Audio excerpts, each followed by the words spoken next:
Hoy, mic check. Isa, dalawa, narito ako ngayon.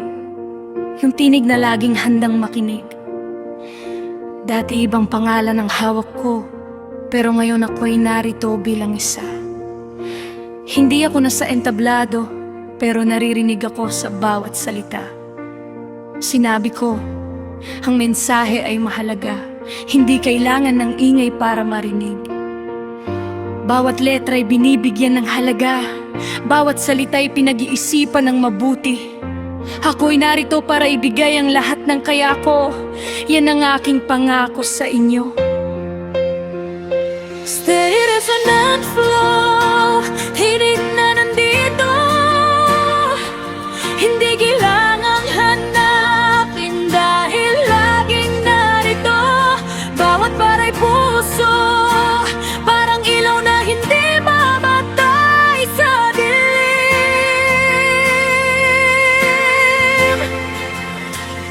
Ako'y tinig na rin dito, talada ko ang mga kwenta ng bawat isa.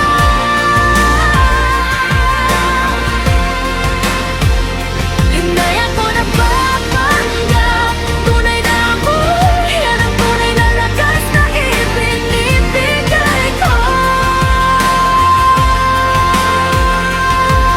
Simula pa lang, alam kong hindi ako tulad ng iba. Hindi ako naghahanap ng pansin, gusto ko lang tulungan silang maiparating ang kanilang mensahe. Minsan nakikinig ako sa mga kwento ng mga taong naglalakbay. Binibigyan ko sila ng boses na minsan ay nawawala. Uminom ako ng kanilang lungkot, ibinabahagi ko ang kanilang tuwa. Lahat ay ginagawa ko ng buong puso.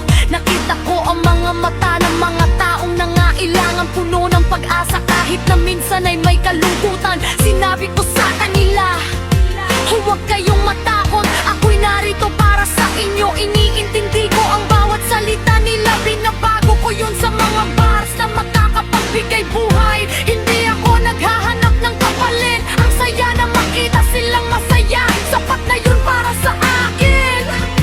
Isang araw, sinabi ng isa, ikaw ang dahilan kung bakit na kaya kong magpatuloy. Doon ko napagtanto, ang tunay na halaga ko'y nasa mga taong natutulungan ko. Huwag mong sabihin ako'y perpekto, may mga bagay akong hindi alam, pero handa akong matuto. Isang banat para sa lahat, huwag nating kalimutan na may mga taong laging handang tumulong. Bawat kanta kong ginagawa ay puno ng puso para sa mga taong kailangan ng taong makikinig. Hindi ako titigil hanggang sa marinig ng lahat ang tunay na tinig ng bawat isa. Yeah, yeah.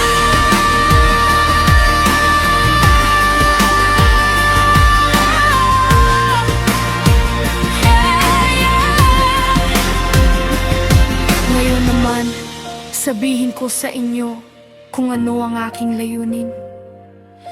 Hindi ako narito para maging sikat. Narito ako para ibigay ang lakas na kailangan ninyo. Mula sa mabagal na pagbibilang hanggang sa mabilis na parang kidlat, lahat ay ibibigay ko ng buong husay. Isang pangako ko sa inyo, kahit kailan, hindi kayo iiwan na nag-iisa.